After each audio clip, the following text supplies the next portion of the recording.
Welcome to Friday Morning Dharma on December 26th. Let's go ahead and settle in for some meditation. Please take care to ensure that your spine is straight and relaxed.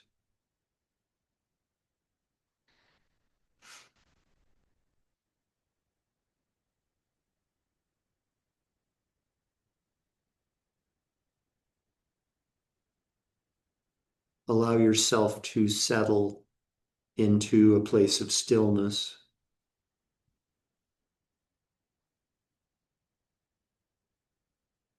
Silence and stillness, gifts that are waiting for us in meditation practice.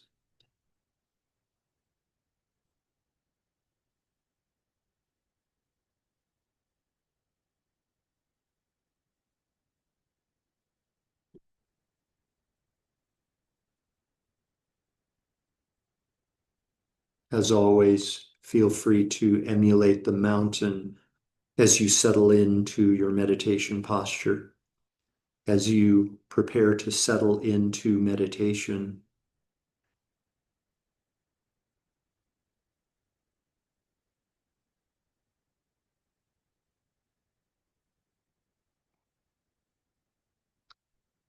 and I'd like you now to please bring your awareness to the exhalation of your breath, and very gently allow your exhalation to be just a bit longer and a bit more pronounced than your inhalation. Please feel free to experiment with pausing briefly at the bottom of each exhalation. This meditation technique will allow both your physical body and your mind to start to settle and to rest, to become quiet and still.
When you encounter a situation that you find undesirable, you have two choices.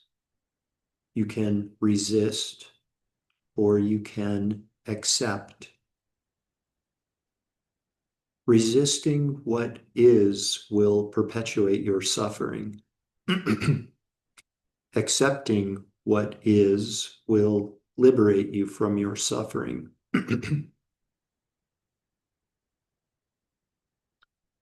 It's important to know that patient acceptance is not gritting your teeth and putting up with something. Patient acceptance is a mind that wholeheartedly accepts whatever arises, having abandoned the notion that things should be other than what they are.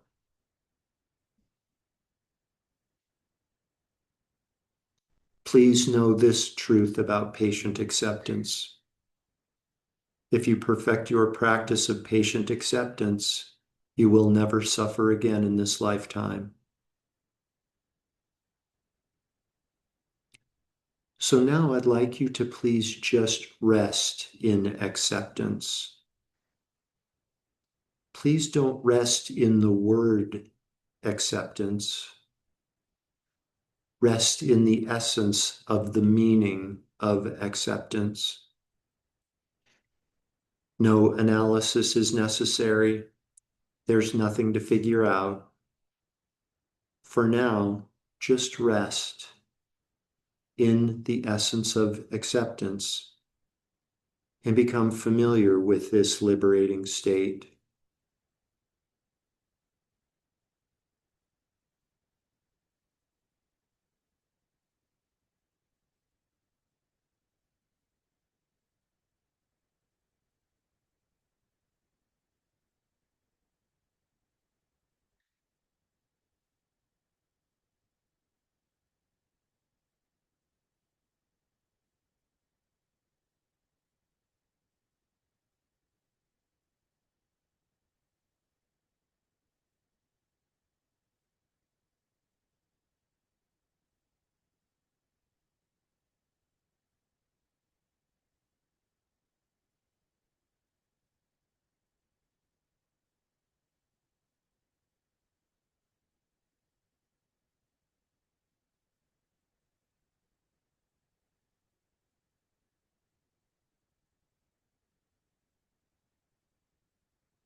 As a means of actualizing acceptance. You may find it effective to conjoin your resting in acceptance with meditation on the inner body. As you observe sensations within your body, continue to rest in acceptance, thus giving you a direct, non-conceptual experience of acceptance.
let yourself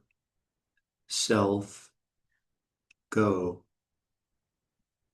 and be acceptance.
Now, please redirect your awareness.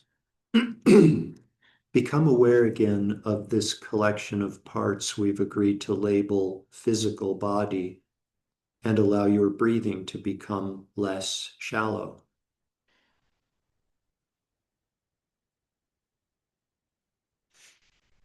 Taking deeper and deeper breaths, become aware again of the garments of clothing resting on the surface of physical body.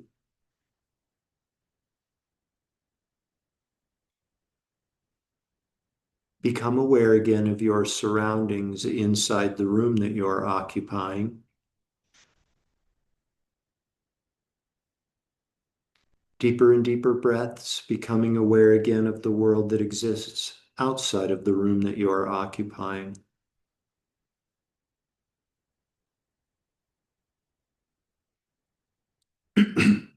We dedicate all of the merit from this morning's meditation to world peace. May all beings without exception soon come to enjoy an abundance of pure air and water, delicious, nutritious food, safe, warm, dry, reliable, affordable shelter, and comfortable, functional, attractive clothing. And with everyone's basic needs met, may we all enter and progress on wisdom paths that lead to complete liberation from all forms of suffering.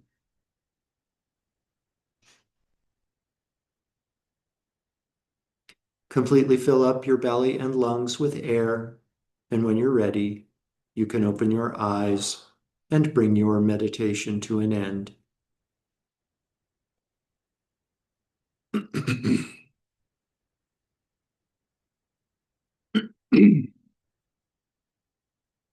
Thank you. Thank you, and welcome back. So, a qualifier that I like to offer along with that meditation on patient acceptance. And it's actually, sometimes I work it into the meditation depending on how much time we have. Wholeheartedly accepting a situation that you find undesirable and taking steps to improve that situation don't have to be mutually exclusive, right? We can wholeheartedly accept the fact that we have a headache and we can take medicine to relieve the pain of the headache, right? Those two steps can be entirely complementary. Um, Where it becomes problematic is when it's like, things shouldn't be this way. Things shouldn't be this way. And then take steps to improve the situation. That's called trying to control the external world. I have a friend who is, how to put this, is displeased with noise pollution in Silver City. And, kind of goes on about, sirens and big diesel pickup trucks and loud motorcycles riding around and kind of like, the examples that he offers. I mean, it's like, how much time do you have, to go through? And he found out that there's actually a noise ordinance in Silver City. Yeah, he told me that he assumed that there wasn't a noise ordinance because of all of the, noise that takes place. So he's playing with the idea of starting a campaign, the enforcement of the noise ordinance in the name of, and I can't tell you that I know his mind and court sort of can tell you exactly where he's coming from, but I can tell you there's a difference between saying it shouldn't be this way with regard to the noise, therefore I'm going to launch this campaign, and, as compared to I wholeheartedly accept this situation as it is, period. And I'm going to start this campaign to reduce noise in the community. So, anyways, I think a really good clarification to have with regard to taking steps to improve a situation. So, I am getting increasingly enthused about our next journey in this Monday, Friday Dharma class with the change in direction, if you will start a week from Monday when we are going to dive into the Lam Rims with sort of like a prologue, a couple of prologues of discussing the life of Buddha, who came up with the teachings that we're going to be studying in the Lam Rims, studying and practicing. And then the Four Noble Truths, another prologue before we jump into the Lam Rims. So um, before I forget, let me also say no class on Monday. No, I'm going to be out of town and out of internet reception. So no class on Monday. We will have class a week from today, and then a week from Monday, we'll start our new direction. But so as we kind of prepare to dive into a more traditional discussion of the teachings of Buddha. I thought it might be nice to return to a story that I think I've told you guys before, that a story that I think will be helpful in sort of like setting our intention and setting our frame of reference for um, entering into the Lam Rims. And it has to do with one of my very first teacher, the story does, has to do with one of my very first teachers named Kelsang Dawa, a Buddhist monk. And, my experience has been there are some Dharma teachers who are, really gentle and like always gentle, and you know, easy and like, nurturing and, like this, real gentle. And that kind of wasn't Dawa's way. That had he had that side, but Dawa was kind of one of these, he calls it like he sees it sort of thing. And this was way, way back, maybe in 1999 or 2000, I'm not sure, when Dawa came to the really small Dharma center where I was living and practicing total Dharma baby. In some respects, I'm still a Dharma baby, but um, Dawa came in, he was assigned to our Dharma Center in Missoula, Montana. And like one of the first teachings that he gave, maybe the first teaching, was asking ourselves if we, asking ourselves and sort of stating that kind of there are a couple of different approaches that we can take with regard to spiritual practice in general and Dharma in particular. And he said, at some point, there's kind of a fork in the road where one decides to bring the Dharma to one's life, or you can bring the Dharma to your life.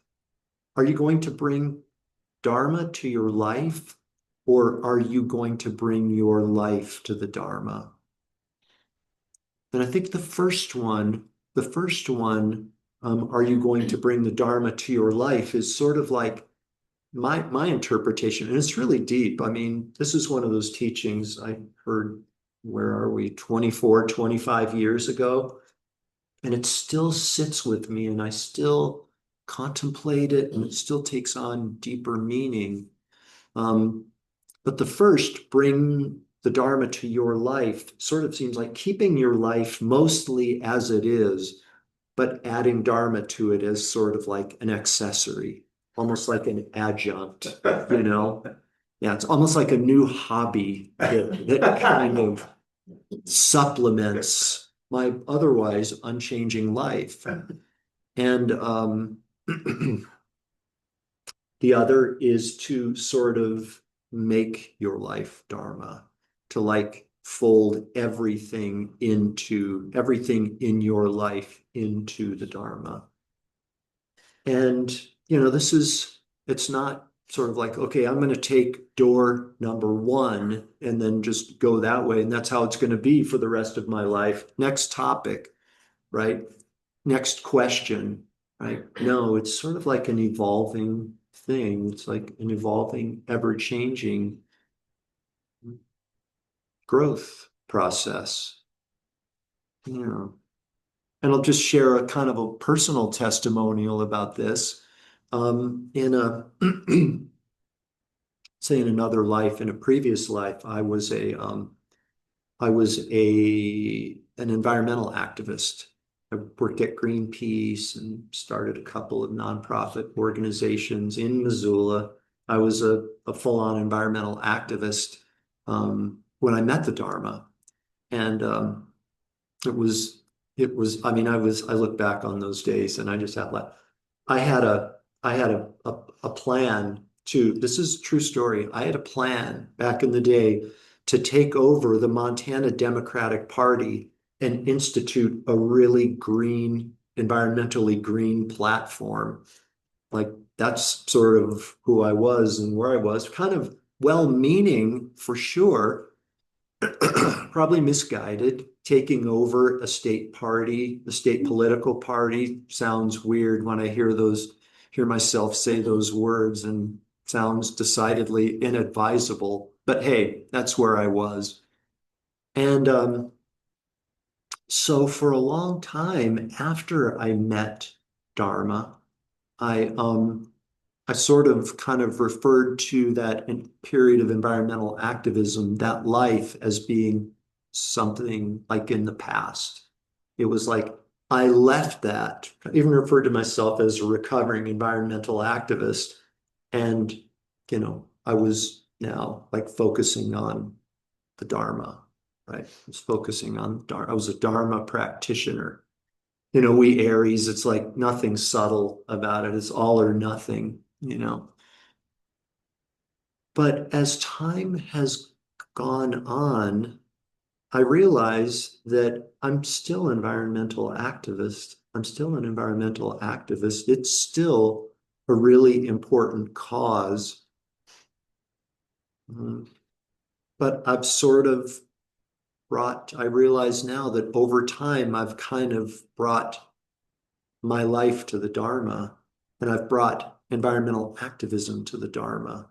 And I'm kind of still an activist about that, an activist about a lot of other things, but it just kind of illustrates, I think, maybe kind of what it might look like to bring our life to Dharma and like make Dharma kind of the overarching view or practice that informs everything we do. And I just offer this for your consideration this morning because I think most of us have like pet issues, right?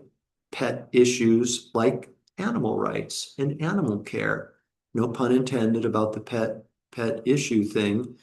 But so like I would just invite yourself to consider what it would look like if your pet issue, whatever, human rights, environmental activism, animal rights, animal welfare, immigration policy, even politics, right? Even politics, what that might look like within a realm of Dharma. Like Dharma is the realm and these different interests that we um, concern ourselves with, apply ourselves to, is like informed by our Dharma view and our Dharma wisdom. Yeah. And like I say, I think for me in this moment, that's kind of a meaning of Taoist teaching. Are you going to bring your life to the Dharma? Or are you going to bring Dharma to your life? And it seems like maybe hopefully a worthwhile contemplation as we prepare to like, go into the Lam Rims and maybe deepen our understanding of the Four Noble Truths like this. So, anyways, thank you for indulging me with my story about Jeff, the environmental activist. Um, we'll still have Medicine Buddha meditation tomorrow morning. No class on Monday. We'll get together again a week from today.